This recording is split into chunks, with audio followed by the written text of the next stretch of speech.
আচ্ছা, তুমি কি জানো তোমাকে নিয়ে তার কোনো ইচ্ছা বা মনের ভিতরে কিছু নেই?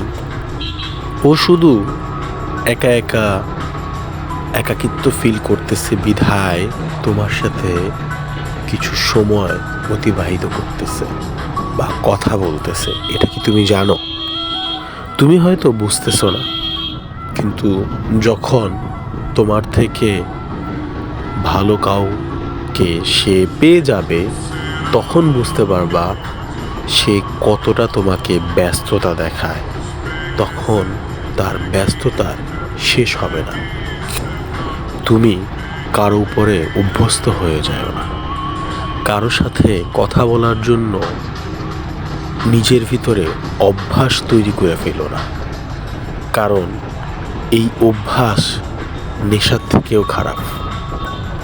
আর যদি তুমি তার প্রতি অভ্যস্ত হয়ে যাও, তার কথা বলার সাথে তার সাথে কথা বলার জন্য অভ্যস্ত হয়ে যাও, যখন তার সাথে কথা বলা যাবে না বা বলতে পারবা না, তখন কষ্টটা বুঝতে পারবা।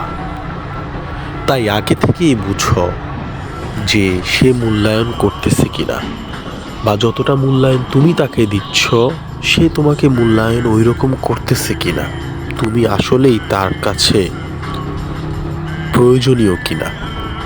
তাই নিজেকে বিলিয়ে দিও না।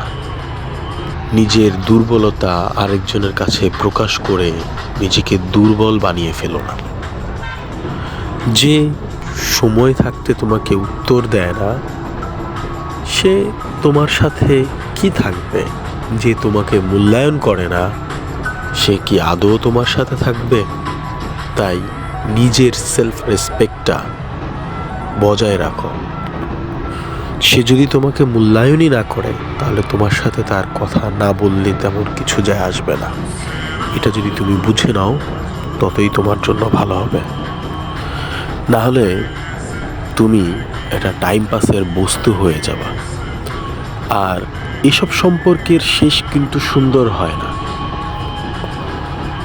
সবাই বুঝতে পারে, সবাই ফিল করতে পারে যখন কারো সাথে কথা বলা বন্ধ হয়ে যায় কষ্টটা কীরকম লাগে। কিন্তু কষ্টটা কতটুকু লাগতেছে সেটাই বোঝার বিষয়, এবং সহ্য করা, ধৈর্য ধরার ক্ষমতা কতটুকু আছে সেটাও বোঝার বিষয়। তো তোমার সাথে যদি সে কথা বলা অফ করে দেয়, সহ্য করতে পারবা তো? ধৈর্য ধরতে পারবা তো? কষ্টটা হজম করতে পারবা তো? যদি বিনা কারণে কথা বলা বন্ধ হয়ে যাওয়া, ভালোবাসা হারিয়ে যাওয়া, এগুলো মানতে পারো, কষ্টটা সহ্য করতে পারো, তো তুমি একবার এই ভালোবাসার খেলায় নামতে পারো।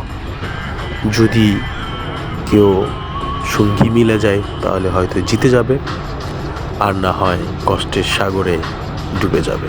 এখন সিদ্ধান্ত তোমার, তুমি কি করবা।